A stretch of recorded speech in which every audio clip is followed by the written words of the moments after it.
top stories. In a rare daytime strike on Iranian targets in Damascus, dozens of missiles penetrate Syria's aerial defense array, killing at least 5 RGC-backed militants. U.S. President Joe Biden asserts that the United States will respond to Iran's continued aggression against U.S. forces in Syria and elsewhere. Saudi Foreign Minister Faisal bin Farhan Al Saud insists that the Arabian Kingdom, alongside others in the region, should receive a seat at the table in nuclear negotiations with Iran.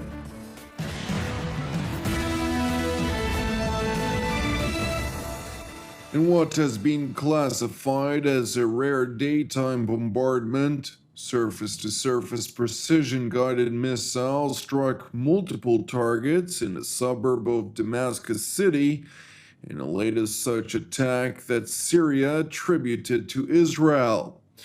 According to Syrian military sources quoted by the regime-run Sana news agency, quote, at 11:17 of Saturday morning, the Israeli enemy launched a number of missiles from the northern side of occupied Palestine, targeting some points in Damascus countryside. The source further claimed that the Syria Army air defenses repelled the missiles and shot down a number of them, while adding that the aggression injured 2 soldiers and caused some material damage. Nevertheless, according to the London-based Syrian Observatory for Human Rights, at least 5 pro-Iranian fighters were killed and several were injured when multiple incoming projectiles destroyed a Hezbollah convoy and Iranian weapons and ammunition heading for Lebanon. While Jerusalem had repeatedly confirmed that it conducts near-weekly attacks on Iranian targets as part of efforts to thwart its military entrenchment in Syria, Lebanon, and elsewhere throughout the region, the IDF spokesperson's unit stopped short from confirming nor denying its alleged responsibility vis-à-vis Saturday's strike in response to TV7's request for comment.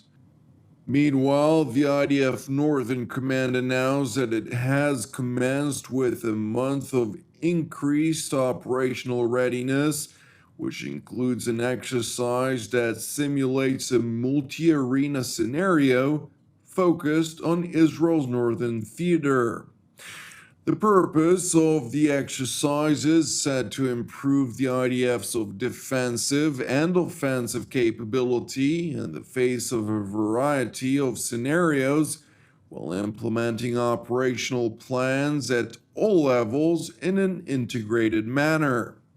However, in a written statement, the IDF stressed that the month of exercises is pre-planned as part of the 2021 training program and is scheduled to end on Thursday, November 18th.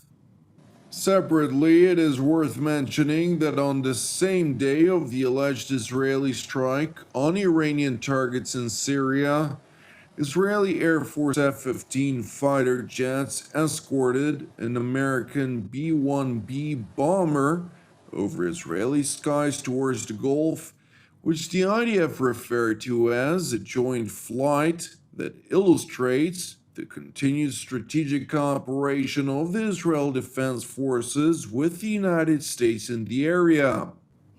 However, a senior military source told TV7 that alongside an evidence signal to the Iranians, the main intention of the overflight of the multi-purpose strategic bomber, which is capable of carrying nuclear payloads, aims at reassuring regional U.S. allies and partners of Washington's unyielding security-related commitments.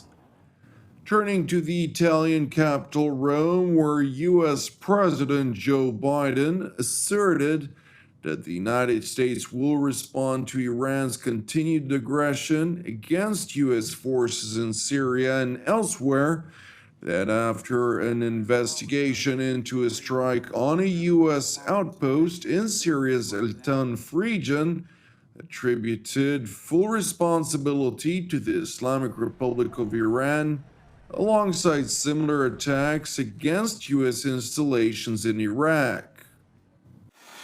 With regard to the issue of how we're going to respond to actions taken by them against interests of the United States, whether they're drone strikes or anything else, is we're going to respond, and we're going to continue to respond. The said response to Iran's orchestrated attacks against U.S. troops in the region follows a U.S. Treasury Department announcement on Friday, in which it issued a fresh round of sanctions against entities and individuals involved in an Islamic Revolutionary Guards Corps drone program, which U.S. state officials asserted threatens regional stability. In other yet related news, U.S. Secretary of State Antony Blinken leveled a warning to the Islamic Republic that the Biden administration does not rule out a military option if the Ayatollah regime decides to opt out from engaging in diplomacy vis-a-vis its nuclear program. Speaking to Face the Nation, Secretary Blinken further noted that while the United States still believes diplomacy is the best path forward, the Iranians must be prepared to resume negotiations from the point negotiators left off in June. Well, the Iranians have now said that they're coming back to talks toward the end of November. We'll see if they actually do. That's going to be important. We still believe diplomacy is the best path forward for putting the nuclear program back in the box it had been in under the agreement, the so-called JCPOA. But we were also looking at, as necessary, other options if Iran is not prepared to engage quickly in good faith, to pick up where we left off in June when these talks were interrupted by the change in government in Iran. The more rigorous wording used against Iran's defined course of action is not restricted to the United States, as the three European parties to the 2015 nuclear agreement, including France, Britain, and Germany, are also evidently losing patience with Tehran, warning that the window for diplomacy is about to close. Wir setzen natürlich auf eine Rückkehr des Iran an den Verhandlungstisch. Allerdings die Zeit vergeht und die Anreicherungen werden im Iran fortgesetzt. Das beunruhigt uns sehr. Und deshalb war es Zeit, darüber zu sprechen, was man tun kann, damit die Bewaffnung des Iran mit Nuklearwaffen nicht stattfindet.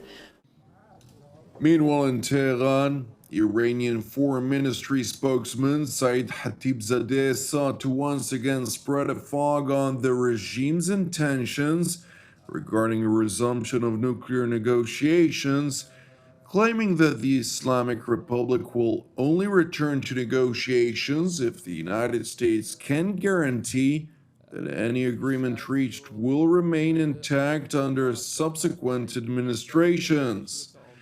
In tandem, Khatibzadeh insisted that Europe was also in breach of its commitments, just like the United States under the 2015 nuclear agreement, even though the European Union did not sanction Iran. Rather, European companies merely refused to engage in business in Iran for fear of triggering U.S. sanctions.